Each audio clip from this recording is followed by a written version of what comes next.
चलिए आज जो है पार्लियामेंट्री प्रोसीडिंग्स पे क्वेश्चंस है। ज्वाइंट सिटिंग क्या होता है? Any idea? जब मान लीजिए कि कोई बिल है उस पर सहमति नहीं बन पा रही है, हाँ, तो ज्वाइंट सेशन जो है ना, ज्वाइंट सिटिंग जो है वो बुलाया जाएगा। अब इसमें ध्यान ये देने वाली बात है कि जैसे कि कुछ ऐसे बिल होते हैं, जैसे कि आप लोग ये देखोगे, रिमूवल ऑफ जजेज,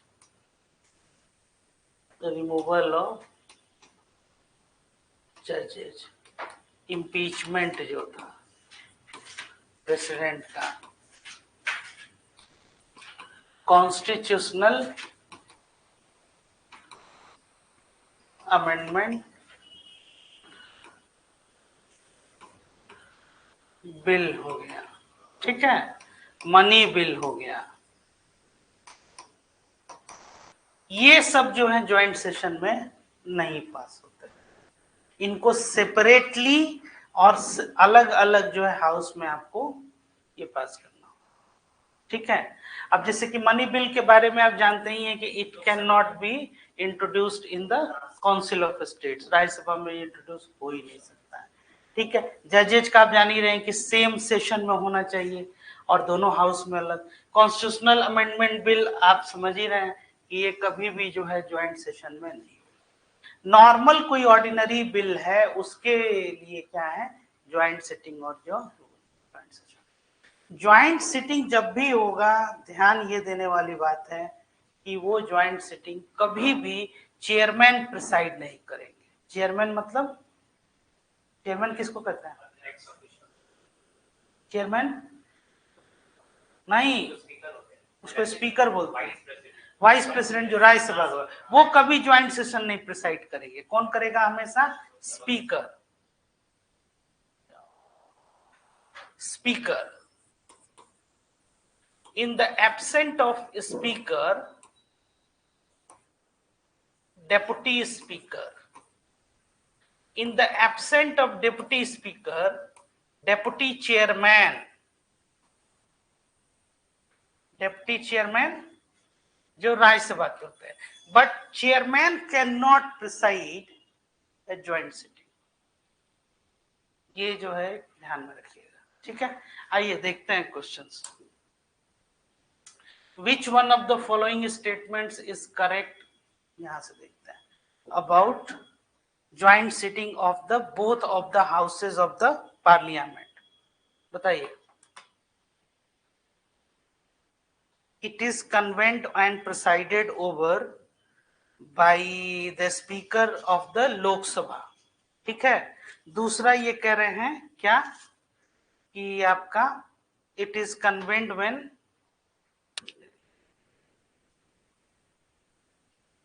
हाँ, it is convened when both the houses disagree on constitutional amendment bill। तीसरा जो कह रहे हैं it is convened when the both the houses disagree on a money bill, ठीक है। मतलब कि यह लोकसभा के अध्यक्ष द्वारा बुलाई जाती है और इसकी अध्यक्षता की जाती है, और दूसरा जो है यह तब बुलाई जाती है जब, बताइए। तो अब इसमें यह है कि अभी जैसा कि हम लोगों ने ये देखा कि ये कॉन्स्टिट्यूशनल अमेंडमेंट जो बिल है आपका, हाँ, it is convent and presided over by the speaker of the Lok Sabha. It is convent when both the houses disagree of constitutional bill, ठीक है।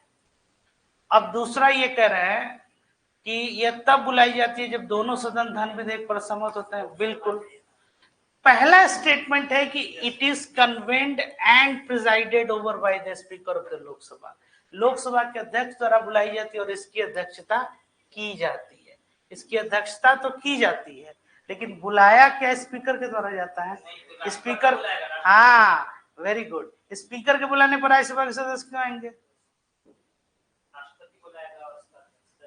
हाँ, वेरी गुड, ये ध्यान में रखिएगा, समझ गए। इसीलिए ये जो है गलत है, इसलिए बहुत ध्यान से पढ़ने की जरूरत है। क्वेश्चन बढ़िया? हाँ वो निश्चित तौर पे ओनली वन और ए ऑप्शन, इसीलिए इसको खास से हम इंट्रोड्यूस किए इस क्वेश्चन को। ये क्या हो जाएगा, ये गलत हो जाएगा।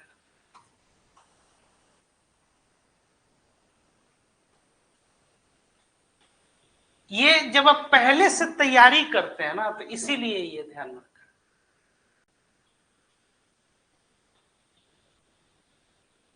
सेकंड बताइए।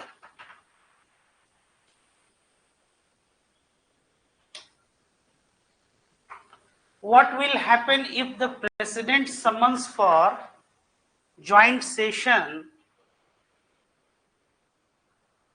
of parliament and in the meantime Lok Sabha dissolved? यदि राष्ट्रपति संसद के संयुक्त सत्र के लिए बुलाता है और इस बीच लोकसभा भंग हो जाती है तो क्या होगा?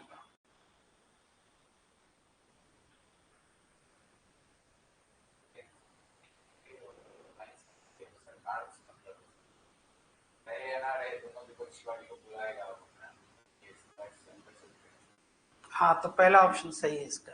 Joint session will be held in the scheduled time, ये ध्यान में रखिए। क्लियर हो गया? Third one, the joint sitting of the two houses of the parliament in India is sanctioned under article 108 of the constitution. सही है? ठीक है। दूसरा option, the first joint sitting of Lok Sabha and Rajya Sabha was held in 1961. कोई dowry act जो हुआ था। तीसरा, second joint sitting of two houses of Indian parliament was held to pass banking services repeal. हाँ ये भी सही option है आपका, ठीक है। हाँ ये हो गया आपका 3 का डी, ये तीनों सही है, ठीक है। हाँ नहीं तो अभी ये दो के बारे में भी बात हो रहा है इसमें, ये क्वेश्चन में। हाँ वो हुआ है सही। हाँ तो क्या किया जाए इसको, ठीक है। कोई डाउट? ये समझ रहे हैं ना कि आर्टिकल 108। तो अब ये है कि अब आपसे एक और क्वेश्चन इसी से क्रिएट किया जा सकता है कि ज्वाइंट सिटिंग जो है ये पार्लियामेंट्री प्रोसीजर्स, अगर मान लीजिए हमको क्वेश्चन सेट करने के लिए दिया जाए, हम यही क्वेश्चन पूछेंगे कि ज्वाइंट सिटिंग जो है ये पार्लियामेंट्री रूल्स एंड प्रोसीजर का ये हिस्सा है, it is not the constitutional provision, it is a constitutional provision और रूल्स और प्रोसीजर का हिस्सा है। दोनों हाउस अपने रूल्स और प्रोसीजर बना सकते हैं ना, तो जो ज्वाइंट सिटिंग जो होता है या ज्वाइंट सेशन, ये उसका हिस्सा है कि ये कॉन्स्टिट्यूशनल प्रोविजन का हिस्सा है? एग्जैक्टली यही है, क्योंकि ये किसमें दिया है, section under article 108 of the constitution. ये ध्यान में रखिएगा। क्लियर?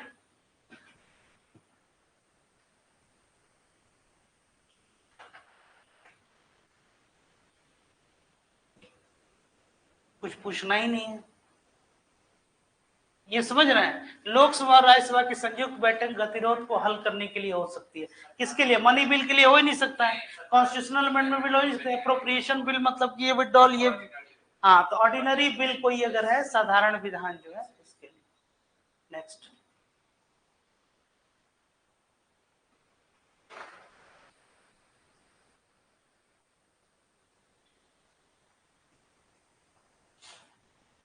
ये स्पेशल जो एड्रेस होता है प्रेसिडेंट का,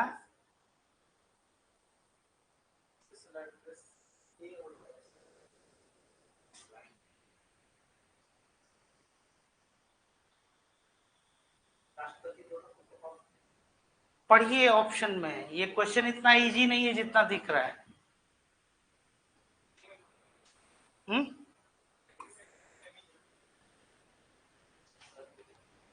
कैसे सेम है? संसद के दोनों सदनों की संयुक्त बैठक में और संसद के दोनों सदनों की एक साथ बैठक, एक ज्वाइंट सिटिंग है और एक हो गया सिटिंग असेंबल टुगेदर। जैसे संयुक्त बैठक और एक साथ बैठक में अंतर है। संयुक्त बैठक हो गया वही जो ज्वाइंट सिटिंग को ही आप जो डेडलॉक फिक्स कर रहे हैं। एक साथ बैठक का मतलब हो गया जो वो सेंट्रल हॉल नहीं होता है जिसमें सिंपल, ये उसकी बात कर रहे हैं। यही रही राइट ऑप्शन। अब समझिए, अंग्रेजी में स्किल है। Both houses of parliament assemble together, जिसमें वो एड्रेस करते हैं, और ये कर रहा है इन ए ज्वाइंट सिटिंग। ज्वाइंट सिटिंग का मतलब वोटिंग वहां हो रहा है जी। ये उन लोगों को क्या कर रहे हैं, एक जो विशेष जो उनका सत्र आता है जिसमें नॉर्मली वो गवर्नमेंट की पॉलिसीज के बारे में बताते हैं। तो there is a difference between संयुक्त बैठक एंड एक साथ बैठक। संयुक्त बैठक मतलब ज्वाइंट सिटिंग हो गया, एक साथ बैठक मतलब क्या हो गया, assemble together.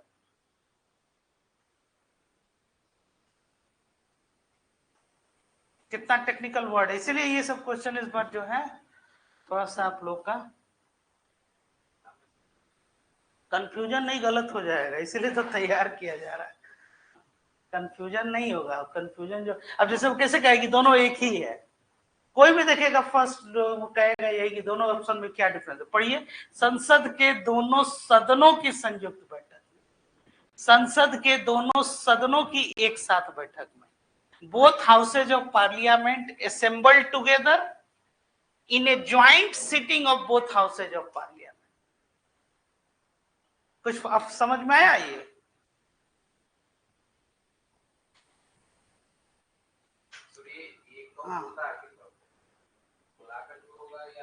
Special address president हर सेशन की शुरुआत में नहीं कर, स्टार्ट में जो करते हैं जो गवर्नमेंट पॉलिसी जो है, तो वही उसी के बात है ना।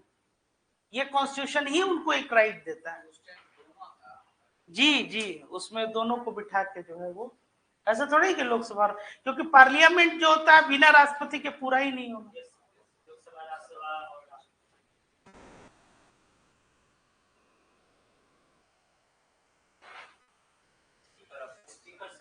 There is no doubt in that.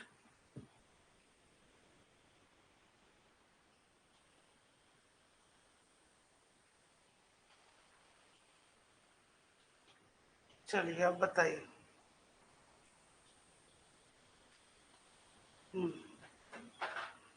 सातवां,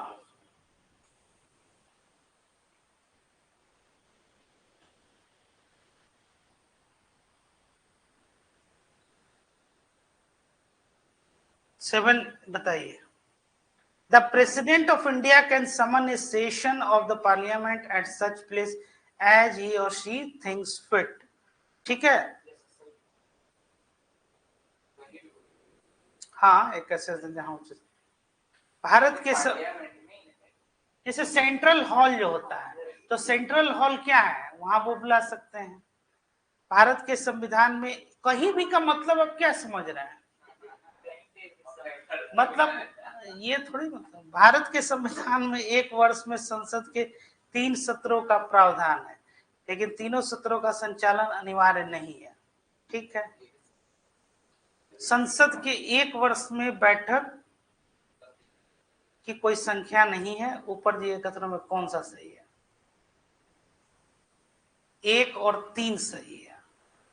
ठीक है, ये सेकंड जो है, ये session in Nepal but it is not mandatory to conduct all 3 session, ये गलत है। 3 जो है मॉनसून, विंटर और बजट। हाँ, तभी तो जैसे कि मॉनसून सेशन, बजट सेशन आपका ये जो है, और उसके बाद अब इंटरिम गवर्नमेंट जो है, अभी विंटर सेशन अभी दिसंबर में आएगा। ये आया, ये इंपॉर्टेंट क्वेश्चन है, 8वां।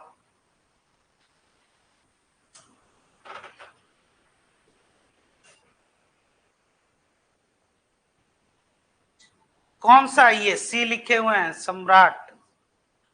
8th का है कि 7th का है, बताइए।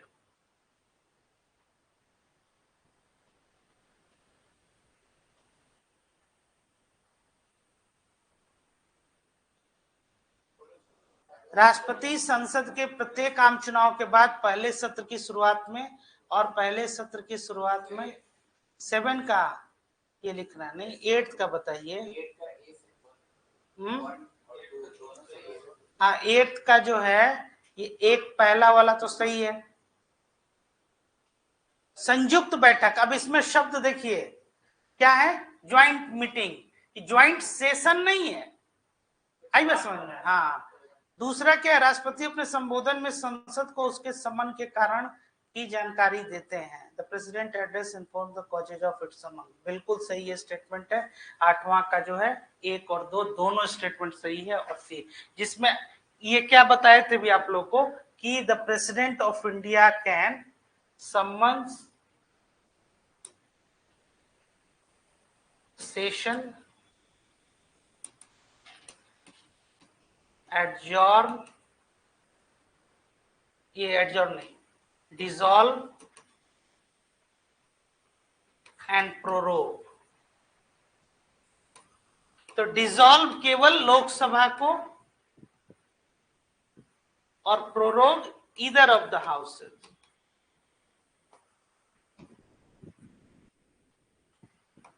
ठीक है, मतलब कि दोनों में से हाँ, किसी को भी वो प्रोरोग माने टेम्पोररी सस्पेंशन होता है। हाँ हाँ ठीक है, 8 का सी बता रहे हैं। सी ऑप्शन जो है नहीं है। The term office of profit is well defined in the Constitution of India. Answer सही कि गलत?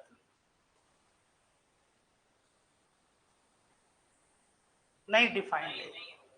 ठीक है, अब बाकी रेस्ट आपका निकल गया। द पार्लियामेंट, इसको बल्कि नोट कर लीजिए आप। The parliament prevention of disqualification act 1959 exempt several posts from disqualification on the grounds of office of profit, ये सही कह रहा है।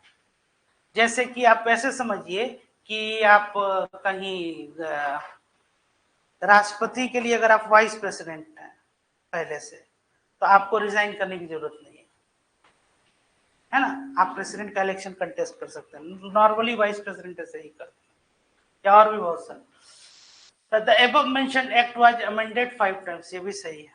ठीक, लाभ का पद होता क्या, ऑफिस ऑफ प्रॉफिट ये है कि आप उसमें क्या करते हैं कि एक ऐसा, जैसे कि कहीं ये वेल डिफाइंड नहीं है, लेकिन अगर गवर्नमेंट के किसी पब्लिक ऑफिस में आप हैं या कुछ ऐसे आप जो पोस्ट पे हैं जहां गवर्नमेंट के द्वारा एड उसमें ये मिल रहा है, मतलब कि वो फंड सपोर्ट कर रहा है, तो वो लाभ का पद माना जाए। उसमें आपको रिजाइन करना होगा, है ना। जैसे अगर मान लीजिए कि आप हाँ बीपीएससी क्लियर आप करके और उसको वैसे कोई भी आप ऑफिस ज्वाइन किए, तो आप इलेक्शन कंटेस्ट नहीं कर सकते, आपको रिजाइन करना। ठीक है, लड़ने से पहले हाँ जाहिर सी बात है, तो फॉर्म ही नहीं भूल तो रिजाइन करना ही पड़ेगा है। हाँ हाँ, तो यही तो रिस्क है।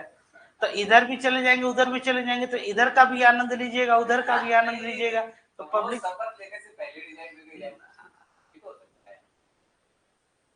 चलिए।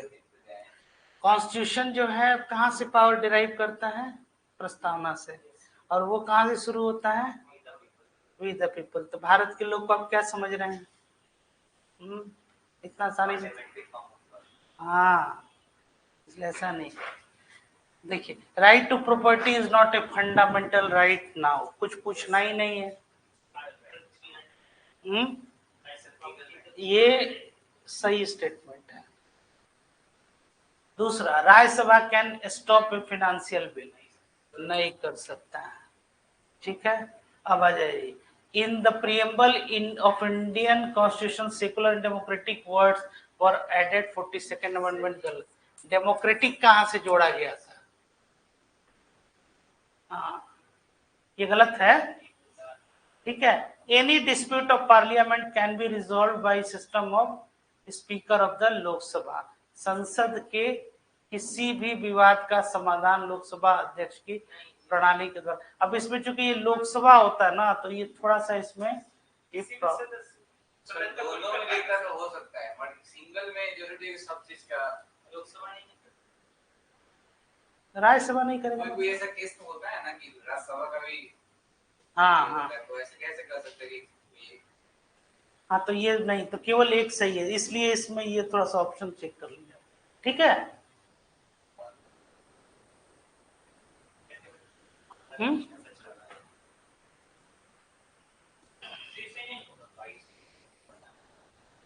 सही है गलत है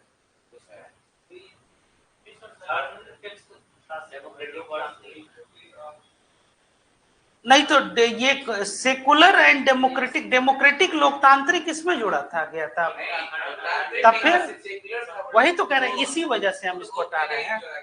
हाँ तो डेमो ये क्या करें, in the preamble of Indian constitution secular and democratic words were added, धर्मनिरपेक्ष जोड़ा गया था, और क्या जोड़ा था, सोशलिस्ट, सेकुलर और इंटीग्रेट। तो जब था ही नहीं था, जबरदस्ती का हम केवल ऑप्शन बच रहा है, इसलिए थोड़ा ही आंसर कर देंगे। आई बात समझ में? ये ठीक है कि गिवन इसमें अगर आपको लगाना है तो ये वाला आप लगा लोगे, इसलिए तो हम तो कोई इसमें टच नहीं कर रहे। हाँ नहीं 4 नहीं है, क्योंकि ये पार्लियामेंट की बात कर रहा है ना, स्पीकर कहाँ पे इस पर, ये लोकसभा के लिए पहले, ये तो है ही नहीं है, और इसमें ये गलत दिया हुआ है। ऐसे जो है आंसर जो है 1 और 3 दे रहा है इसमें, लेकिन नहीं ना होगा, हम कैसे कहते हैं भारत की संविधान की प्रस्तावना पे अब केवल ये क्वेश्चन इसका आंसर ये दे रहा है, इसलिए हम जो इतना दिन से पढ़ा रहे हैं ये सब जो उल्टा और जाने नहीं, तो फिर ये यही आप में होना चाहिए कि क्वेश्चंस को क्वेश्चन करने का।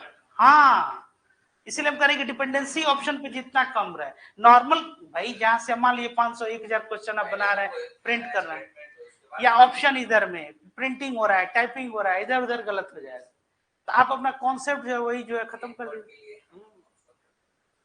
ऐसे ही आपका ओरिजिनल एग्जाम में भी होगा, बीपीएससी में होता ही है, कोई ऐसा साल नहीं है कि 2-4 क्वेश्चन नहीं हो। आए दिन जब एग्जाम हो जाता है तो हमारे पास लोग पूछता है स्टूडेंट लोग कि सर इसका ये आंसर, हम बोलते हैं यही आंसर है, अरे लेकिन बीपीएससी सर ये देगा, हम कह देने दीजिए, बाद में उसके बाद से वो क्वेश्चन को हटा दिया। कहने का ये मतलब है कि आप अपने नॉलेज को नहीं उस तरह से ये कि नहीं आंसर ये दिया होगा प्रैक्टिस पेपर में, ठीक है ना। अगर इलिस्ट्रेशन दिया रहता है कि ये एक्सप्लेनेशन दिया है, ये क्यों डिफरेंस है, तब एक अलग बात है।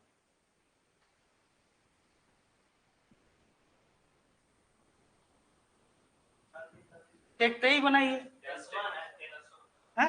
हाँ 10 शेड्यूल एंटी डिफेक्शन। अब आ जाइए ये क्वेश्चन 12 बताइए।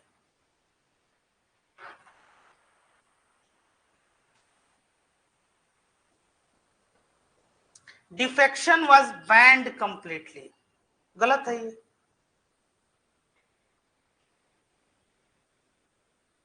Minor defection was prevented, major defection was permitted, सही है। Defection of 1/3 of elected members was permitted. अब ये जो 1/3 है ना, ये अब जो है ये 2/3 हो गया। अगर जैसे कि ये इसी वजह से, हाँ ये जो है 2 और 3 तो इज राइट है, तो 2 3 4 इस हिसाब से, इसके हिसाब से आंसर से, लेकिन ये इसके हिसाब से, क्योंकि ये 1985 ये कर रहा है, इसके हिसाब से ये सही है, लेकिन जो 91st जो है कॉन्स्टिट्यूशनल अमेंडमेंट एक्ट आया उसके बाद से ये क्या किया कि आपको 2/3 जो है 2/3 जो है ये चेंज करना है, इसलिए ये आंसर सही है। लेकिन प्रेजेंट सिचुएशन क्या है कि आपको 2/3, जैसे मान लीजिए कि आपके किसी पार्टी में 10 लोग हैं, अब जैसे इसमें कई क्लॉज है, कोई नॉमिनेटेड मेंबर है, तो नॉमिनेटेड मेंबर अगर 6 महीने के अंदर कोई पॉलिटिकल पार्टी ज्वाइन कर लेता है तो उनको रिजाइन करना पड़ेगा। आप किसी पॉलिटिकल पार्टी के मेंबर नहीं हो सकते हैं 6 मंथ के अंदर।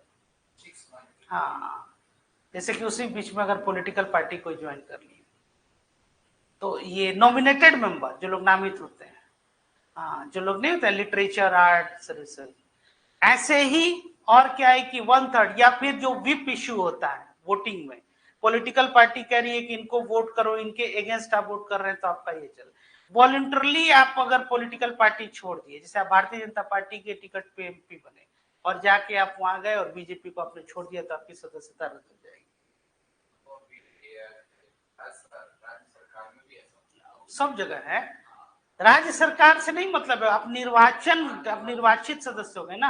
हाँ अब कब होगा कि जैसे मान लीजिए कि 10 लोग जो हैं, जैसे कि किसी एक पॉलिटिकल पार्टी में टोटल मेंबर है 3 लोग, ठीक है, अब 3 का मतलब हो गया कि इसमें से 2 लोग जो हैं वो अलग हो गए, 2/3, तो 2 लोग अलग हो गए तो वो एक अलग पॉलिटिकल पार्टी बना दिए, और एक जो बचा वो हो गया अपने पॉलिटिकल पार्टी का संसदीय दल का नेता हो गया। इस तरह से बहुत सा स्प्लिट हुआ है। दोनों लोग बच गए, 3 ही एमपी है। तो एक अगर मान लीजिए आप ऐसे समझिए, अगर 3 में से एक अगर निकलेगा तो इसकी सदस्यता रद्द हो जाएगी, लेकिन अगर 2 निकल गए तो दोनों का सम्मान जो है वो बना रहा। हाँ, जैसे आप लोग 3 पार्टी हैं, 3 लोग।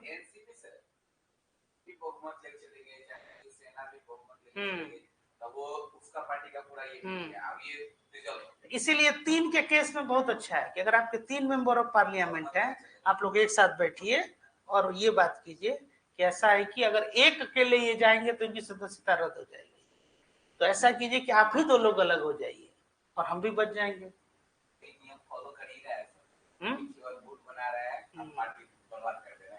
तो ये इसलिए आया कि कई बार ऐसा देखा गया कि जो स्प्लिट ग्रुप जो होते थे ना, जैसे सबसे ज्यादा आपका जो जनता दल होता है ना, वो सबसे ज्यादा स्प्लिट हुआ, उसमें बहुत सारी पार्टी बनी, उसमें जनता दल यूनाइटेड, जनता दल सेकुलर, राष्ट्रीय जनता दल, समाजवादी जनता, जो आपका ये पार्टी है समाजवादी पार्टी, समाजवादी जनता दल बना, बहुत सा लोकतांत्रिक पार्टी, या आपकी लोक जनशक्ति पार्टी जो आपकी लोग, तो सबसे ज्यादा जो है वो जनता दल टूटा। जनता दल पहले जो होता था उसका सिंबल जो है वो चक्र छाप, उसके पहले उसमें इस तरह से भी टूट हुआ है कि 3 में से जो एक 1/3 हो गए, तो 3 का 1/3 कितना हो जाएगा, एक। तो एक एक करके 3 लोग निकले और तीनों लोग अपनी अलग अलग पार्टी बना ली, तो हम अपनी पार्टी के एक मेंबर और इस तरह से, तो ये काफी एक समस्या जो है। तो जो दल बदल कानून जो है, ये अगेन क्या है, जैसे जैसे आपकी डेमोक्रेसी इवॉल्व होगी ना, तो ये सब चीजें, जब कॉन्स्टिट्यूशन लिखा गया था, नहीं, जब कॉन्स्टिट्यूशन लिखा गया था उस समय आप इतना नहीं आप ये विजनरी और सोच सकते ना कि ऐसे कोलिशन, तो 2/3 कौन, अच्छा बुरा क्या होता है, कुछ नहीं है। 2/3 भी कब, 2/3 क्यों, 3 में वही दिक्कत है कि 3 लोग हैं आपस में, वो बन सकता है, 2/3 वहां पे नहीं, तो इसके लिए ये भी कर सकते हैं 2/3 एप्लीकेबल ही नहीं होगा, जबकि आप मान लीजिए कि अगर 50 के नीचे या इसके एक सर्टेन थ्रेशोल्ड जो है, जो आपका मिनिमम है ना लीडर ऑफ अपोजिशन के लिए, उसके नीचे अगर मेंबर ऑफ पार्लियामेंट है तो वो टूट ही नहीं सकता।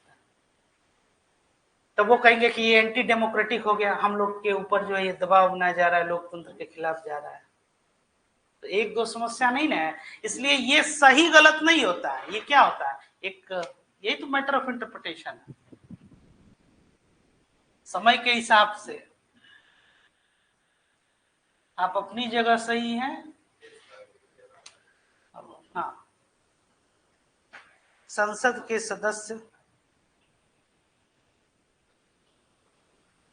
हाँ, अच्छा बुरा is a relative thing, good, बहुत सही। Disqualification on grounds of defection for a member of parliament will not apply, कहाँ लागू नहीं होगा,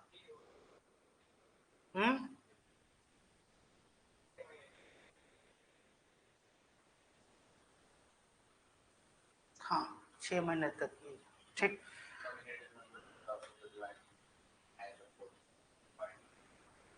अगर वॉलंटरली गिव पे न करता है तब भी होगा, if he abstains from voting in the, ठीक है।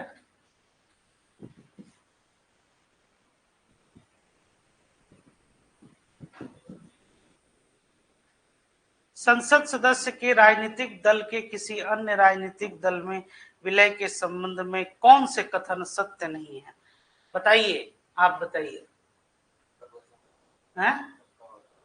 जब का क्वेश्चन देखिए पहले, संसद सदस्य दूसरे राजनीतिक दल का सदस्य बन जाता है, तो क्या होगा, दूसरा,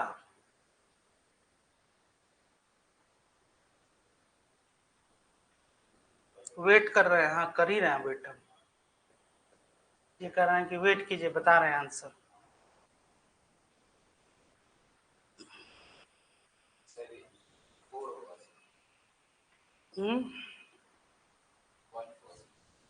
यदि संसद सदस्य विलय को स्वीकार नहीं करता है तो उसे अयोग्य घोषित कर दिया। The member of parliament is disqualified if it does not accept the merger when the statement is that regard to. अगर कोई राजनीतिक दल जो है दूसरे दल में विलय कर रहा है और आप अकेले कह रहे हैं कि नहीं हम इसको नहीं स्वीकार करेंगे, तो मत कीजिए, आप जो अलग हो जाएंगे, आपको ये जो है रद्द कर दिया जाएगा। तो 2 नंबर जो है ये सही स्टेटमेंट बता रहे हैं, ये जो है स्टेटमेंट सही है। अब आगे देखिए,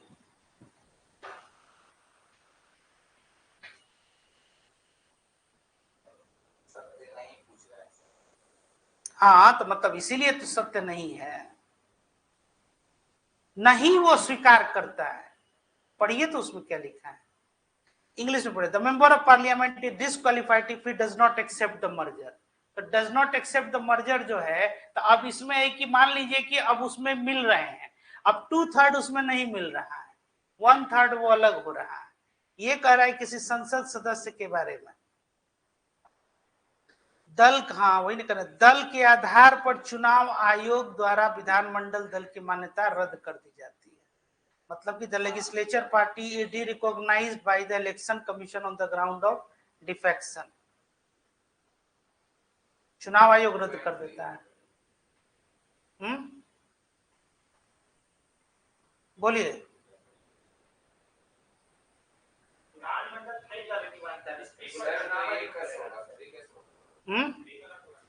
ये गलत है, इसीलिए वही तो पूछ रहा है।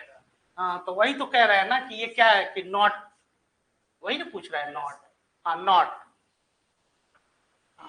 तो ये क्या हो जाएगा आपका 2।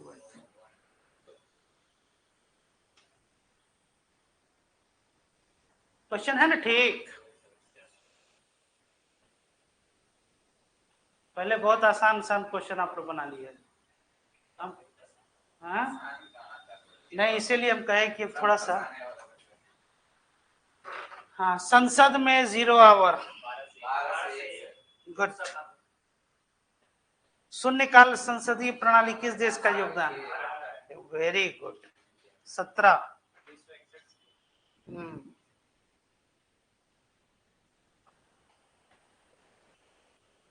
17 नंबर बनाइए।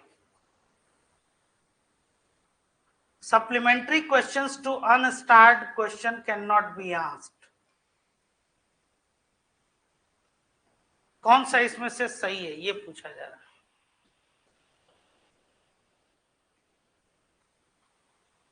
The reason for asking short notice question is not to be given. अल्प सूचना प्रश्न पूछने का कारण नहीं बताना, नहीं, केवल पहला सही है। जो अनस्टार्ड क्वेश्चन है, स्टार क्वेश्चन क्या होता है और अनस्टार्ड क्वेश्चन, अनस्टार्ड क्वेश्चन मतलब ओरल उसका आंसर, उस पर आप सप्लीमेंट्री क्वेश्चन नहीं पूछ सकते हैं। जैसे कि आप हमसे पूछे कि सर तुरंत हमको जो आंसर देना है, तो तुरंत आपको हम आंसर दे दिए। अब आप कहिए कि सर एक और क्वेश्चन है, नहीं सप्लीमेंट्री नहीं है, स्टार्ट का है सप्लीमेंट्री। क्लियर हो गया? इसलिए ये पहला जो है आपका स्टेटमेंट, हाँ, और देयर इज नो आस्किंग, नहीं ये गलत स्टेटमेंट। 0 आवर क्या है इंडियन पार्लियामेंट मीन्स?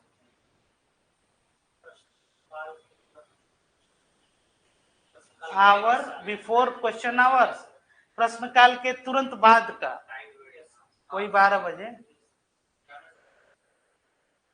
ये क्या है?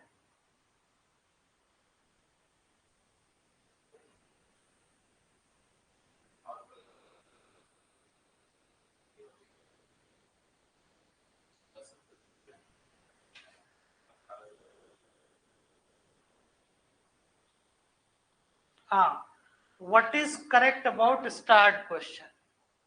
19 वहां आया था, वही तुम कहे। हाँ, answer is given oral.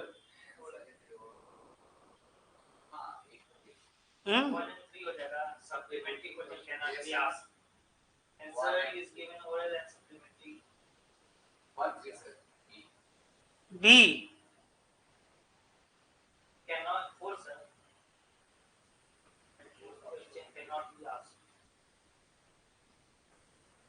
Start question क्या होता है? एक आंसर इज गिवन, ऑप्शन को छोड़िए, इस पे आइए। आंसर ओरल दिया जाता है, हाँ, और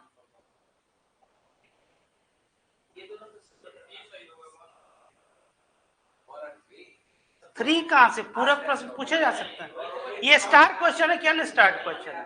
स्टार में, हाँ,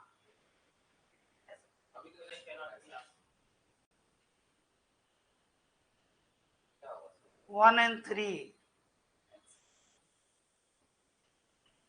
मौखिक दिया जाता है, पूरक प्रश्न पूछे जा सकते हैं। स्टार्ट क्वेश्चन, अनस्टार्ट क्वेश्चन जो था, जो नहीं बोल रहे थे, उसमें नहीं पूछा जा सकता था सप्लीमेंट्री। अभी रिसेंटली अभी हम लोग अगला पीछे क्वेश्चन वही रखे हैं, हाँ, क्रॉस क्वेश्चन नहीं, सप्लीमेंट्री क्वेश्चन, मतलब जो सप्लीमेंट करे उस क्वेश्चन को। जैसे कि व्हाट इज WTO, फिर आप पूछ रहे हैं कि सर फंक्शन क्या है WTO का, ठीक है, सप्लीमेंट्री, वो तो, हाँ, तो वो पूछा ही जा सकता है इसमें, हाँ। ऑन स्टार्ट जो था उसमें क्योंकि रिटेन आप उसमें कर रहे हैं ना, इसलिए, हाँ, वो नहीं, एक लिखिए तो पहले पहले लिख ही लीजिए स्टार्ट क्वेश्चन, थोड़ी पूछा जा सकता है, नहीं पूछा जा सकता है, हाँ, उससे बढ़िया आपको कॉन्सेप्ट जो है ये समझिए। Start question,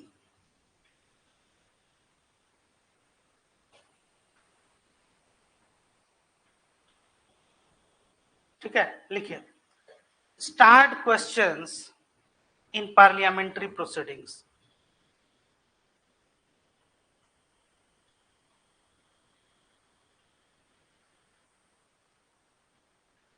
Start questions are distinguished by asterisk,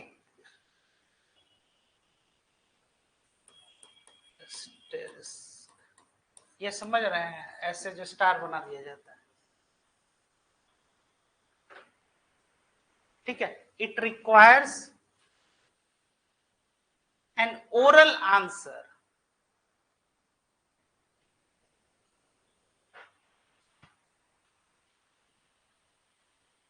oral answer मतलब कि आपको क्या कर रहे हैं कि आपको हम मौखिक आंसर दे रहे हैं, हेंस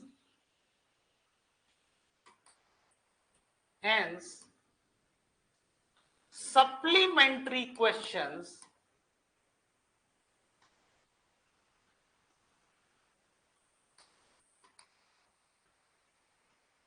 can be asked। समझ में आई बात।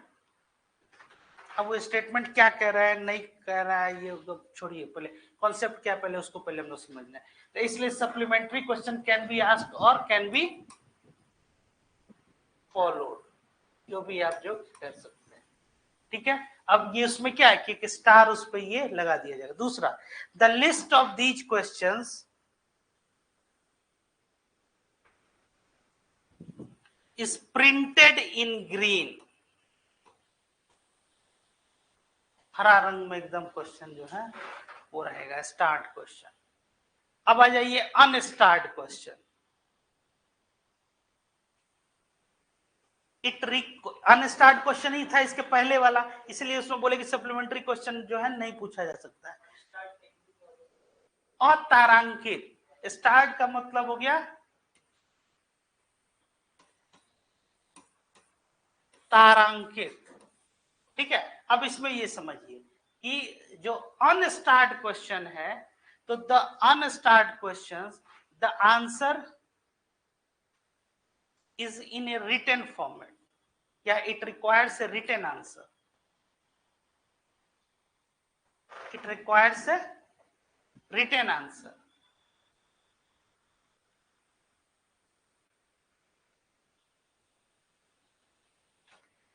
hence there is no supplementary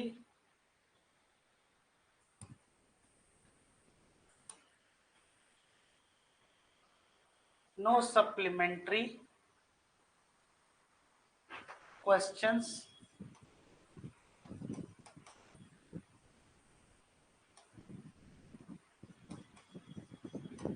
can be asked या can not be followed.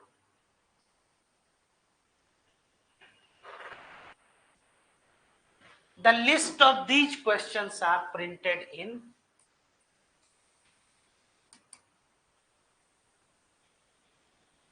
white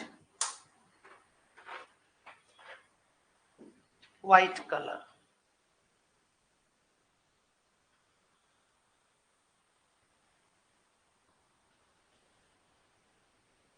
clear हो गया.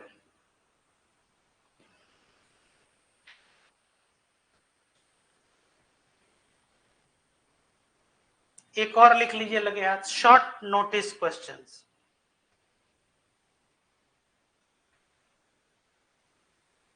The matters of public importance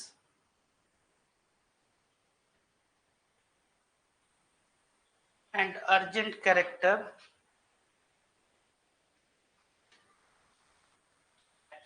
and of urgent character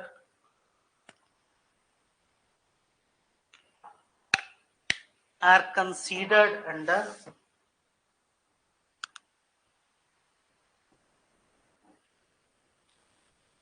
this type of questions.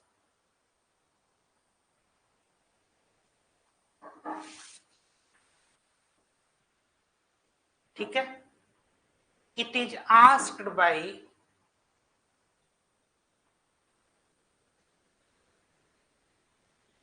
giving a notice of less than 10 days.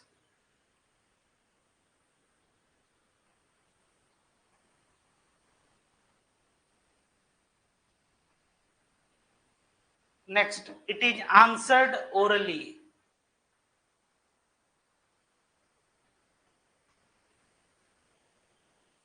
The list of these questions is printed in light pink color. Light pink colour, गुलाबी रंग जो होता है उसका.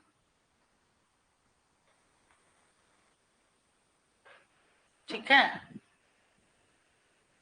ये ध्यान रखिएगा. Clear हो गया. अब कोई डाउट नहीं है इसमें, क्योंकि ये क्या हो तो क्या आंसर हो जाएगा 1 and 3. नेक्स्ट,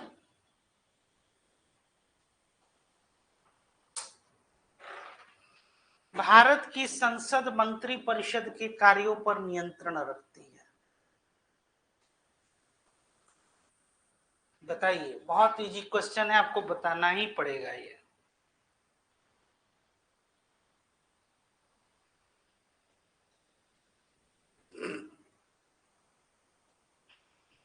एडजॉर्नमेंट मोशन के द्वारा, क्वेश्चन आवर के द्वारा, सप्लीमेंट्री क्वेश्चन के द्वारा.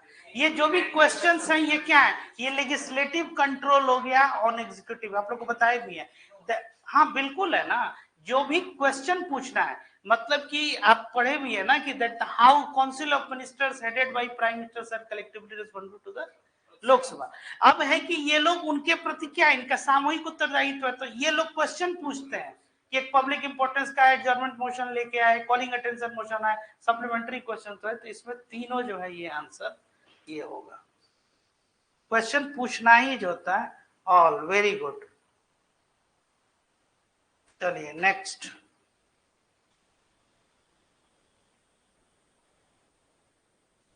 अगला, who decides the question whether a member has become disqualified under the 10th schedule of the Indian Constitution?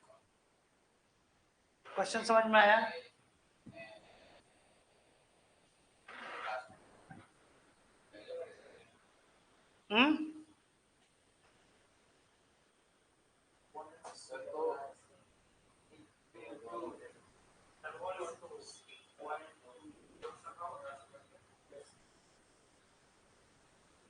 Rajya Sabha के सभापति और लोकसभा के अध्यक्ष. अच्छा, अब इसमें मालूम है ये क्यों दिया गया है? इसमें थोड़ा सा दिमाग समझिए. स्पीकर का तो समझ में आ रहा है, चेयरमैन का क्यों दिया गया?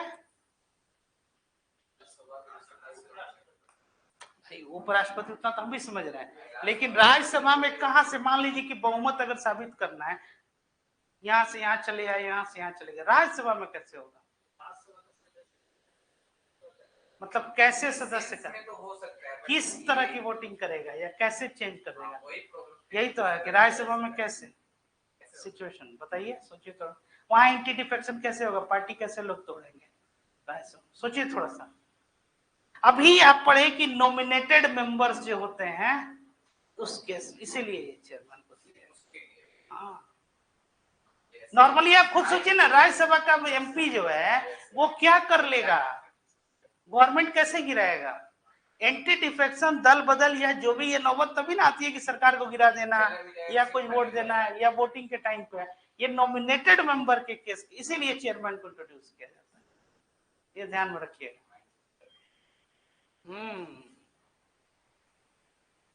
तभी ना बोलते हैं कि each and every word of the constitution has its own vibration. उसमें जो जो एक एक शब्द दिया गया है ना, उसको ठूसा नहीं किया है, इंसर्ट नहीं किया है, उसकी अपनी एक अहमियत है। The chairman and the speaker, ये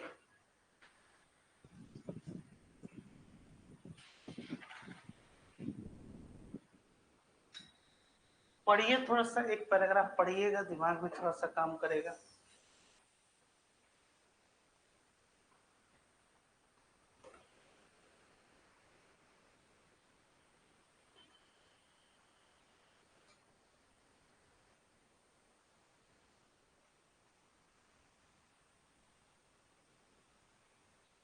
नॉट करेक्ट है, ध्यान दीजिएगा। पहला तो करेक्ट स्टेटमेंट है, ये पब्लिक इंपॉर्टेंस के लिए, इसलिए ये पहला जो है वो आंसर नहीं होगा। ये स्टेटमेंट जो है यही होता है एडजॉर्नमेंट मोशन, तो इसलिए ये स्टेटमेंट, क्योंकि क्या पूछ रहा है, नॉट, इसको हटा दीजिए।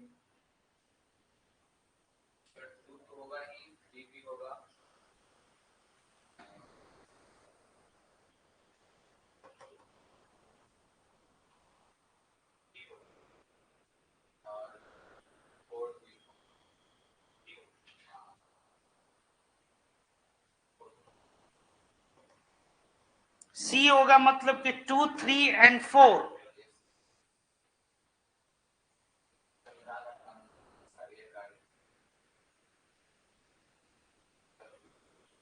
4 क्या है, ये संविधान और कानूनों के अनुसार कर्तव्यों के निष्पादन सरकार को, ठीक तो है,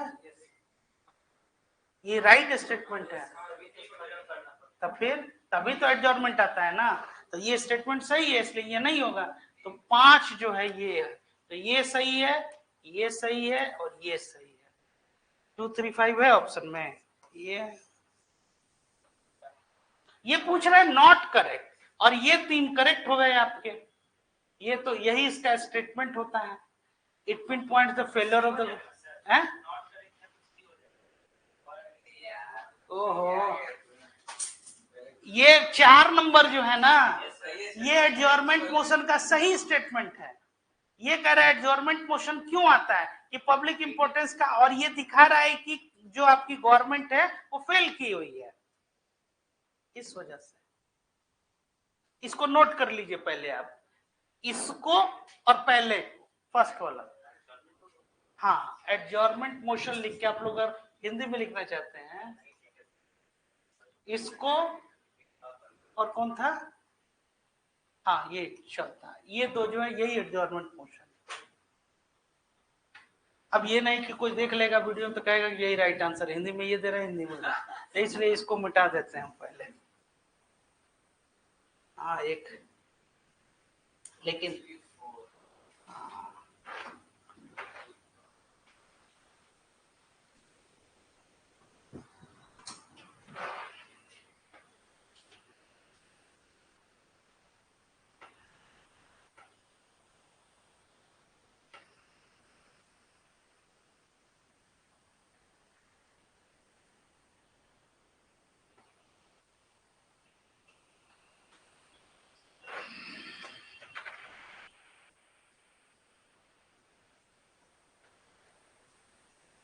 ठीक है,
हो गया 23 number. In the parliament of India the purpose of an adjournment motion is, क्या है?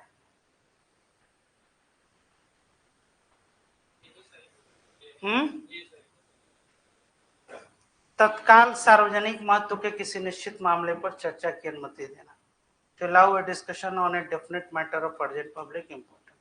ठीक है, नेक्स्ट 24।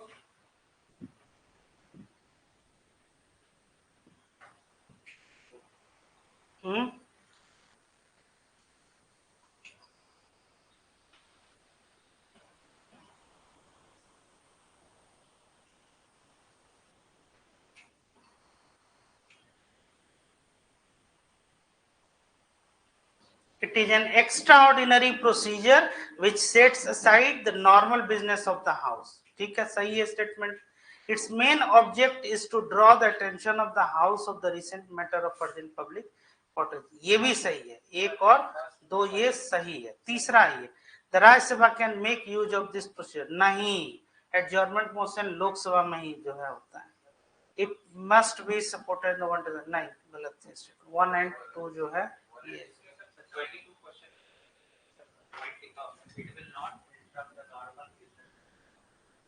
22 में ये वाला 22 में क्या था क्वेश्चन, जरा से एक मिनट हमको देखना दीजिए। नॉट करेक्ट पूछ रहा है, तभी ना बोले कि उसका, तभी हम बोले कि इधर हटा देते, नहीं तो फिर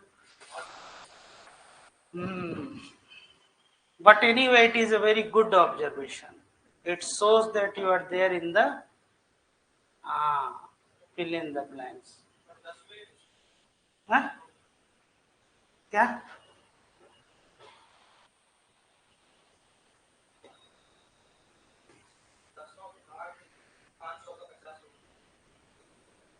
क्या तब 500 होते हैं कि 543? Leader of opposition must be supported by not less than 1/10 of members per term। ऐसा करके नहीं ना है, आई बस में ये क्या है? हाँ ठीक है 25। हाँ, कट मोशन क्या है बताइए, बहुत इजी क्वेश्चन है।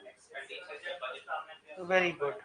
Next, no confidence motion of India, ये कई बार बताएं।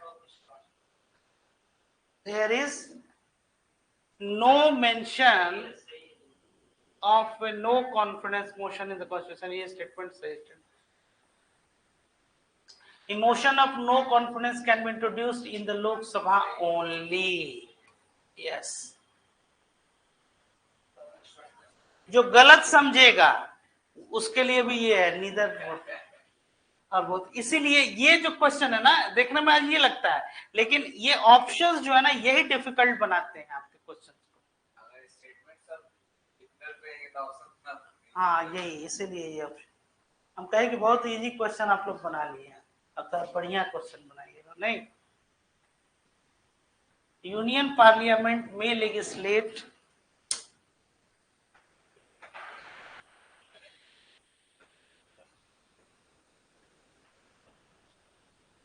हाँ ठीक है,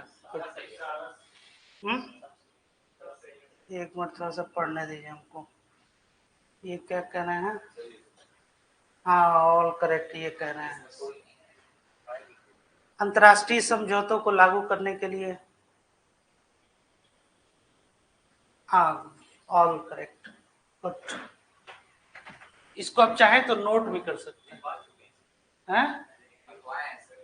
हाँ लिखवाए, फिर भी एक बार और लिख लीजिए। 28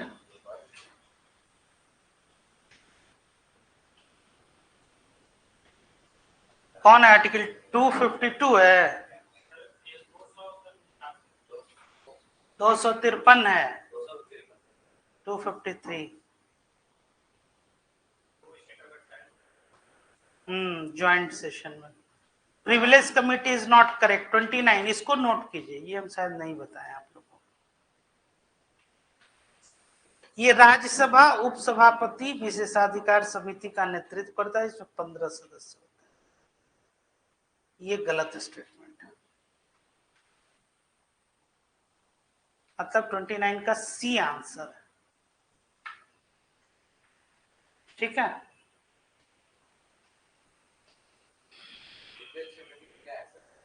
प्रिविलेज कमेटी एक तरह का कमेटी है जिसमें अध्यक्ष जो होता है ना वो 15 सदस्य वाली। हाँ सही बता रहे हैं, सी ऑप्शन। एक तरह का एक बनाया जाता है, जैसे प्रिविलेज मोशन भी जो इश्यू किया था।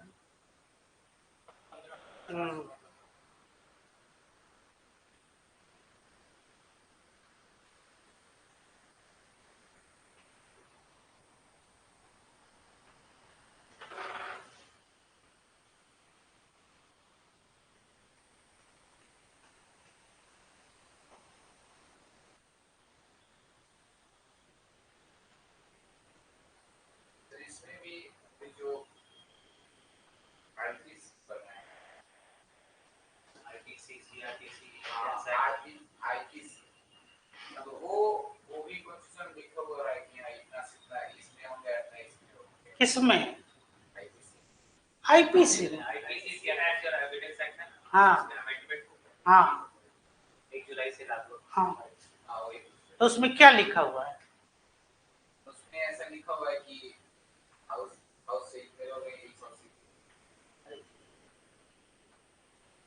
वो दूसरा है जो किसी चीज के लिए रिसर्च करता है, वो पता लगाता है, निर्णय लेता है, वो चीज बनाया गया ना हाल ही में। वो तो कमेटी हो गई ना, तो कमेटी में तो होता ही है, जैसे कि अगर ज्वाइंट पार्लियामेंट्री कमेटी बन रहा है तो उसमें लोकसभा, जैसे कि अलग अलग कई कमिटीज हैं पार्लियामेंट्री कमेटी। जैसे आपका पब्लिक ये लोक लेखा समिति हो गया, उसमें 22 मेंबर होते हैं, 15 और 7 होते हैं, 15 लोकसभा 7 रहे। एस्टिमेट कमेटी में राज्यसभा का कोई मेंबर नहीं होगा, 30 जो उसमें जो है ना, सबसे बड़ी कमेटी है। फिनांस वाले में कहीं भी आप देखिएगा यही सब चीज। पब्लिक सेक्टर अंडरटेकिंग कमेटी है, बिजनेस कमेटी। वो तो आप जो कह रहे हैं वो तो ये हाँ जेपीसी है, हम जेपीसी समझा रहे हैं, ज्वाइंट पार्लियामेंट्री कमेटी। 2-3 बार बना है, स्प्राइट वाला जो आया था केस, उसमें जैन वाला था, वही हाँ। तो उसमें जो है सो ज्वाइंट पार्लियामेंट्री कमेटी, उसमें अपोजिशन के भी लोग रहेंगे। हाँ 29 हो गया था ना, 29 ये वाला नहीं है, सी जो है वो मतलब नॉट करेक्ट में है, ए और बी जो है वो सही, तो आंसर यही होगा सी वाला। ठीक है, 30 नंबर बनाइए।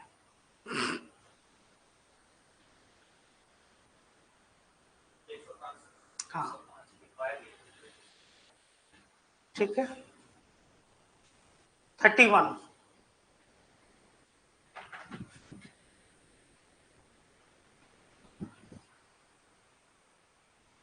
बनाइए।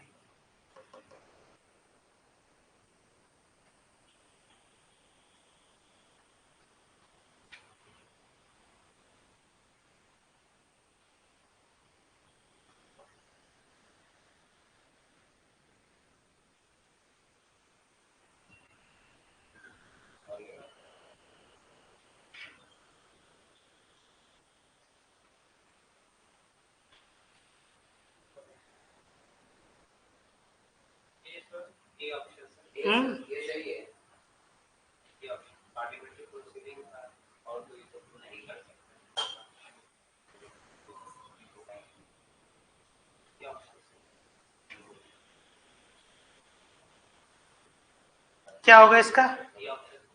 31 का ए, 31 का ए होगा, ध्यान से पढ़िए, सही नहीं है।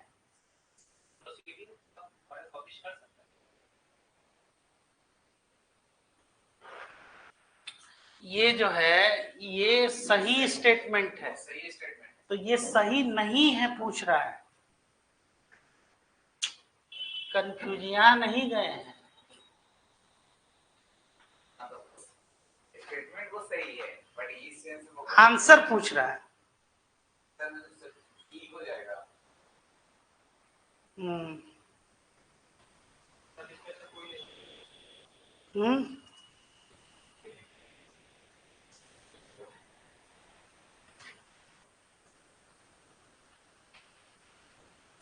क्या नहीं होगा? कोई गलत नहीं है। संसद के सत्र में होने पर संसद सदस्यों को आपराधिक मामलों में गिरफ्तारी से छूट है। Answer is no. Criminal case में नहीं, सिविल मैटर में है, इसलिए ये जो है स्टेटमेंट गलत है। कहां आप लोग का ध्यान है? ये क्या है? Criminal cases. तब फिर क्या हो गया यार? क्वेश्चन डिफिकल्ट है क्या? इस तरह का थोड़ा सा प्रैक्टिस कर लीजिएगा लोग ना। नहीं, पढ़ाए कैसे नहीं है, सब बताए हैं ये। Which one of the following, और जो नहीं बताया वो क्वेश्चन के रूप में आ जा रहा है ना।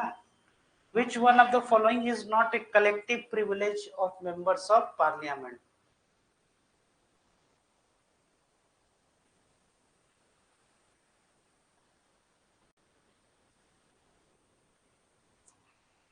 बहस और कार्रवाई की स्वतंत्रता है उनको। संसद के आंतरिक मामलों को विनियमित करने का अधिकार बिल्कुल है उनको। अजनबियों को सदन से बाहर रखने का विशेषाधिकार ये भी है। और सी बताइए क्या है? Freedom from attendance as a witness, गवाह के रूप में उपस्थिति से स्वतंत्रता नहीं, ये नहीं होगा। एक कलेक्टिव प्रिविलेज जो है ये नहीं होगा, C option. 33, the parliament can make law for the whole or any part of India for implementing international treaties। बताइए, ये बहुत इजी क्वेश्चन है, अभी आप लोग ये बताएं। विदाउट द, हाँ हाँ, क्या होगा आंसर इसका? हाँ, without the consent of any state, किसी राज्य के सहमति के बिना। 33 का डी ऑप्शन, गुड। 34,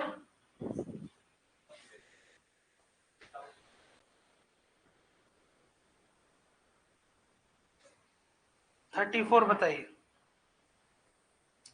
बताइए, आप बताइए, हिंदी में पढ़ देते हैं आपका। भारतीय संसद राज्य सूची के किसी विषय पर तब तक कानून नहीं बना सकती जब तक कि भारत के राष्ट्रपति उसे ऐसा करने का निर्देश न दें। ठीक है? राज्यसभा का एक प्रस्ताव पारित करे कि राष्ट्रहित में ऐसा करना आवश्यक है। सही स्टेटमेंट, सही स्टेटमेंट है कि can not legislate subject to state list unless, जब तक राज्यसभा नहीं देगा नहीं कर सकता। ये स्टेटमेंट सही है। ठीक है, अब आ जाइए। राष्ट्रीय आपातकाल है, नेशनल इमरजेंसी है, तो उस केस में क्या करेगा? वो कर सकता है। तो 2 और 4 आपका सही है। थर्ड को वेरीफाई, विधानसभा का अध्यक्ष प्रमाण के कोई मतलब नहीं है।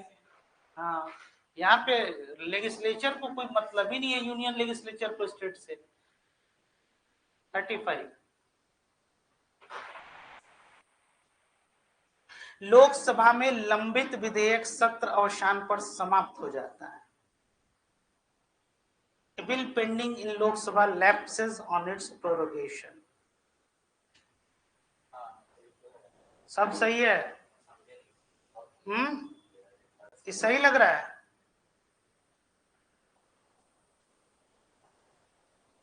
प्रोरोगेशन वर्ड है, ध्यान दीजिएगा, डिसोल्यूशन नहीं है। हाँ, तो पहला स्टेटमेंट क्या है, सही है कि गलत है? पहला सही है, पहला गलत है। अगर यहाँ डिसोल्यूशन वर्ड होता, डिसॉल्व करता तब। प्रोरोग मतलब टेम्पररी सस्पेंशन, तो लोकसभा को टेम्पररी सस्पेंड कर रहे हैं तो थोड़ा ही लैप्स करेगा। डिसॉल्व जब तक नहीं, एक एक वर्ड समझिए इसको।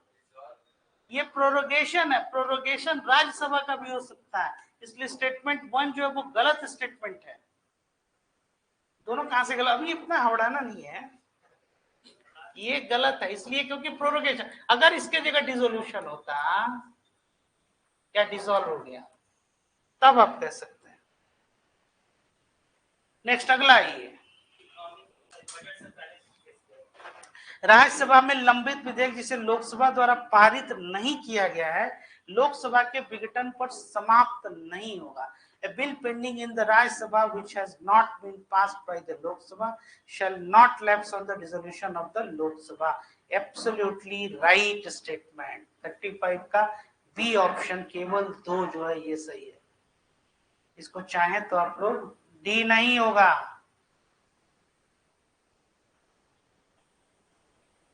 राज्यसभा में वो पेंडिंग है, राज्यसभा में है तो राज्यसभा में पेंडिंग अगर है तो लोकसभा के डिजॉल्व होने से थोड़ा ही उसको हटा दीजिएगा, खत्म। बात समझ में आ रही है, ये बात है। नेक्स्ट आगे, एक मिनट थोड़ा पढ़ तो ले है क्या। Economic survey presented in parliament every year before presentation of the budget of, ये तो पहला स्टेटमेंट सही लग रहा है। दूसरा, आने वाले वर्ष के बजट की प्रस्तुति के बाद कुछ पूछना ही नहीं है, पहले इकोनॉमिक सर्वे मार्केट में आ जाता है, इसी से आपको पता चल जाएगा। बजट अभी आया नहीं। Got it, yes got it, got it लिखे, but vote on account is meant for, बनाइए।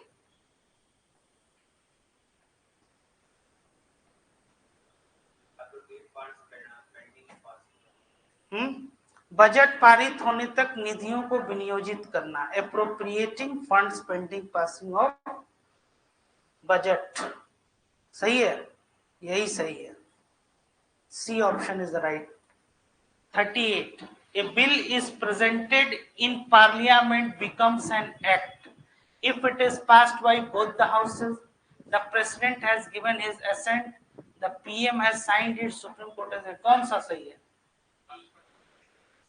हाँ, पार्लियामेंट लिख दिया है तो प्रेजेंटेड इन पार्लियामेंट एक्ट कब होगा? After the president has given his assent. Confirm है, पक्का?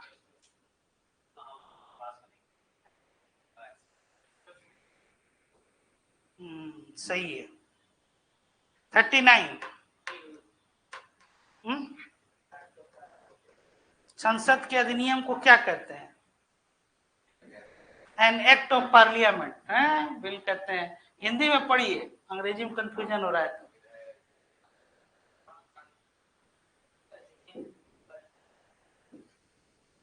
एडॉप्ट, इनेक्ट एंड, प्रियम्बल याद कीजिए, adopt, enact and give ourselves to this constitution, अंगीकृत करते हैं, अधिनियमित करते हैं। अधिनियमित करते हैं मतलब क्या?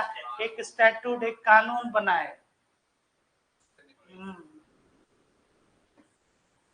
An act of parliament is called statute, तभी तो स्टैट्यूटरी बॉडी हम बताते हैं ना कि कोई कानून बना के जब आप बनाइएगा तो। भारत में एक नया राज्य बनाने का उद्देश्य विधेयक, ये बना दीजिए तो हम समझ गए, कॉन्सेप्ट क्लियर है। ठीक से पढ़िए।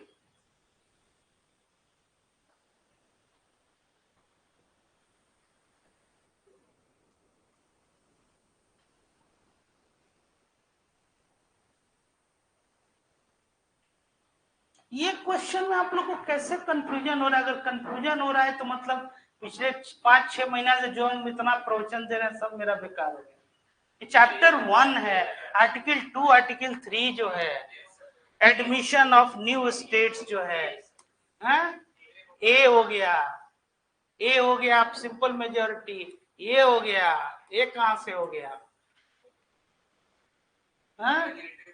Parliament less than 2/3, parliament can redraw a political map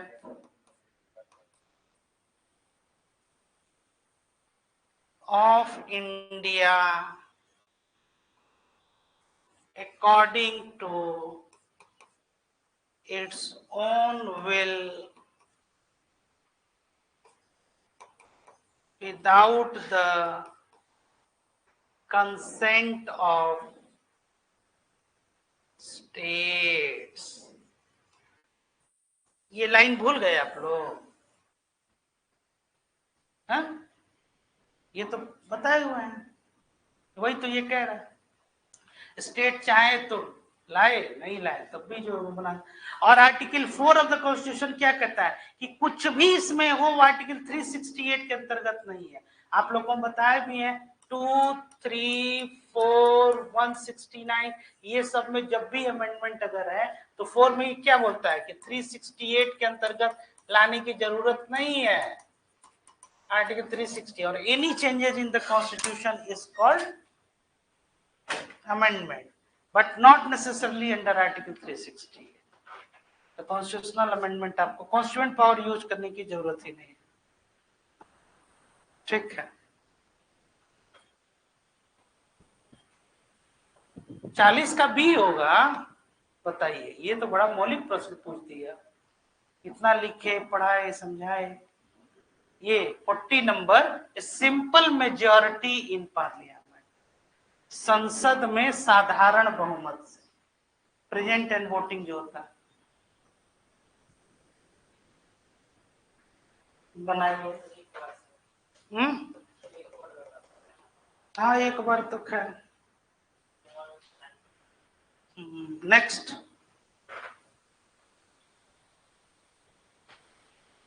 it has to be passed by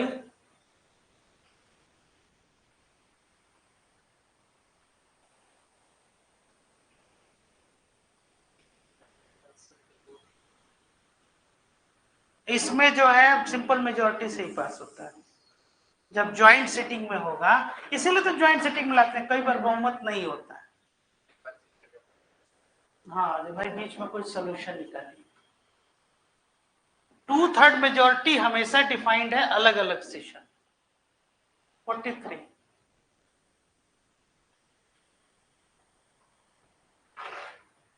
अब वही आ गया जो हम समझा रहे थे, आर्टिकल 368।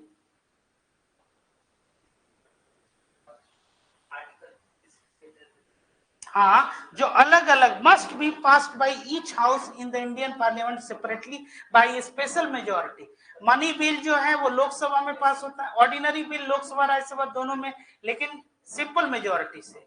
और ये स्पेशल मेजॉरिटी की बात हो रही है तो कॉन्स्टिट्यूएंट अमेंडमेंट बिल जो है 43 का डी। 44 कौन तय करता है कि कोई विधेयक धन विधेयक है? एकदम अटैक ऑन द क्वेश्चन। हाँ, speaker of the house. Next, any money bill आ गया, any money bill cannot be introduced in the parliament without the consent of the, बताइए,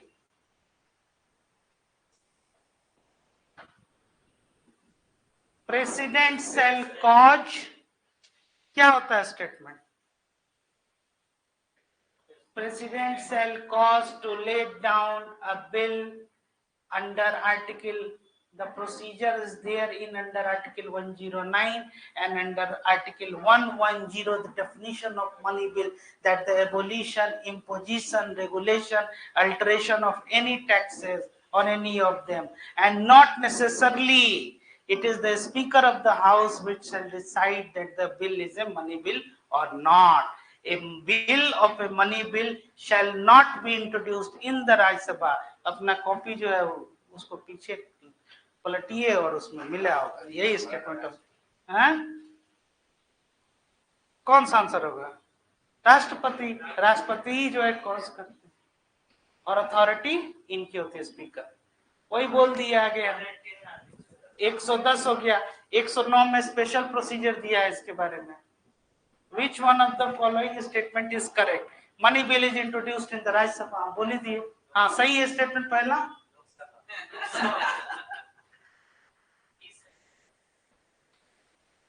Money bill is introduced in Lok Sabha.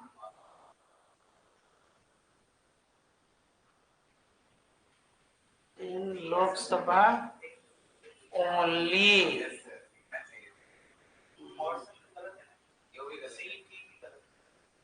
सी में क्या कर रहा है, इधर, गलत हो गया। It can not be introduced in Lok Sabha, ये गलत है।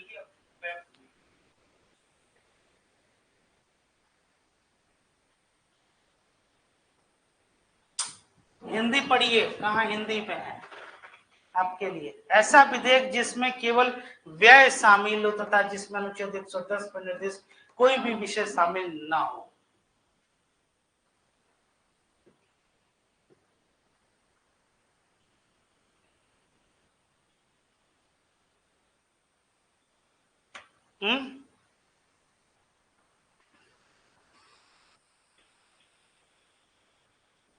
A bill which merely involves expenditure and does not include any of the matters specified in Article 1110 can be initiated only in Rajya Sabha.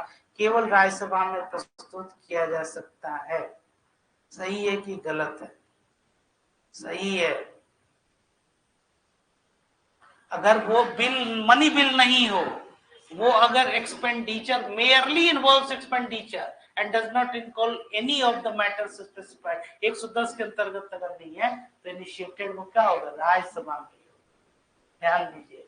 49 bills other than money bills are introduced for being passed by the parliament in, ये तो जाहिर सी बात है, इसमें तो कुछ question ही नहीं है। 50वां बताइए। Which one of the statements about money bill is not correct? A money bill can be tabled in the House of the Parliament. सही की गलत? हाँ, यहाँ हो जाएगा। Not correct पूछ रहा है। Money bill can be tabled in House of the Parliament. To Speaker Lok Sabha final authority to decide money. ये स्टेटमेंट सही है, आंसर लेकिन ये नहीं होगा क्योंकि ये क्या पूछ रहा है, not correct. The Rajya Sabha must return a money bill and passed by Lok Sabha and send it for consideration within 14 days. Rajya Sabha को लोकसभा द्वारा पारित धन विधेयक को 14 दिन बाद करना चाहिए तथा विचार के लिए भेजना चाहिए। ठीक है। राष्ट्रपति धन विधेयक को पुनर्विचार के लिए लोकसभा को वापस नहीं करना, ये भी सही स्टेटमेंट। पहला जो है वो गलत स्टेटमेंट, यही राइट आंसर हो गया आपका, क्योंकि नॉट करेक्ट पूछना है। क्लियर हो गया? चलिए next. A bill authorising, C किसका तो नहीं, वो पहले बोले। हाँ 51, a bill authorising government is expenditure by, क्या होगा?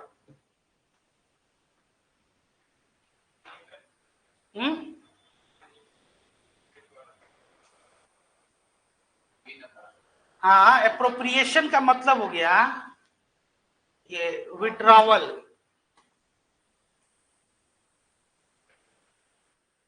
विड्रॉवल खर्च नहीं, मतलब आहरण। बैंक से नहीं होता विड्रॉल फॉर्म, आप जानते होंगे।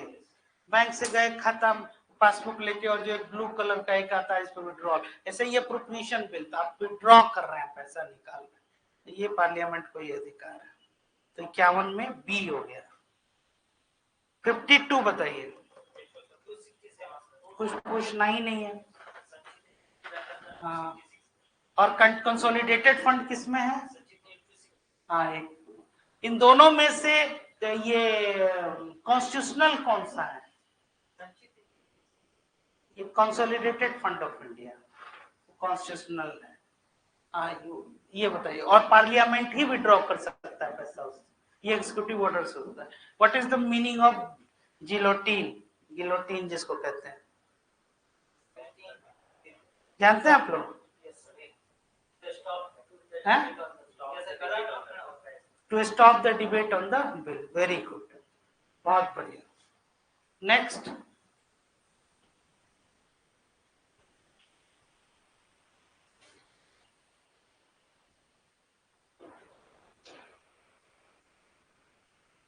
All revenues received by the union government by way of taxes and other receipts for the conduct of government business are credited to the,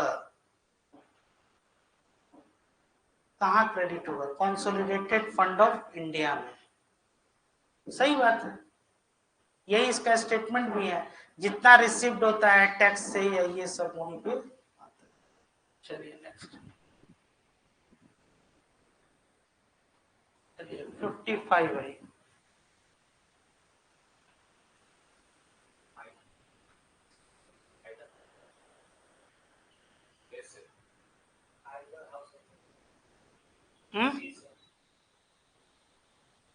क्या संसद के किस सदन में विधायी? हाँ तो सही है। 56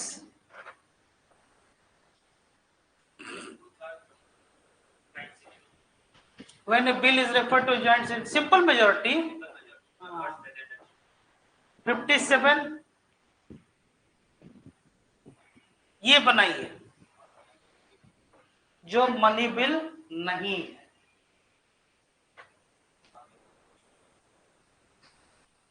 यही वोट ऑन अकाउंट वाला है, वो नहीं है क्योंकि राज्यसभा में जाता है। दूसरी बात की ये मनी बिल जो है उस पे फाइनल से किसका स्पीकर का? 58 बताइए।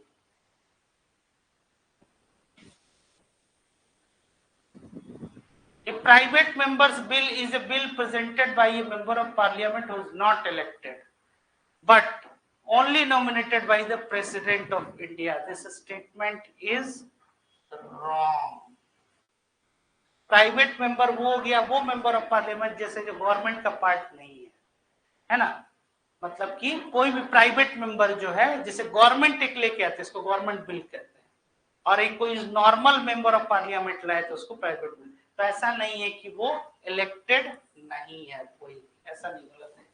Recently, a private member's bill has been passed in the Parliament of India for the first time in history. नहीं, ये भी गलत है, अभी तक कोई नहीं पास हुआ है, दोनों गलत हो गए। सॉरी। 58 क्या हो गया? D option. क्या ये दे रहे हैं?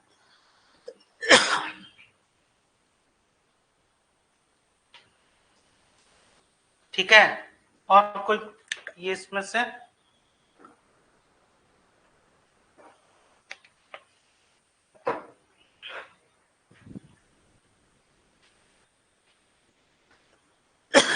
हो गया? बस ये क्वेश्चन कैसा था, इसको प्रैक्टिस कीजिएगा। इसमें से कुछ नहीं, इसमें से है क्वेश्चंस, इनकी प्रैक्टिस कीजिए और ये रिवीजन कीजिएगा। इसमें से एक दो क्वेश्चन आप लोग का पक्का जो इसमें से आएगा, है ना। चलिए इसी नोट पे इसको कंक्लूड करते हैं आज।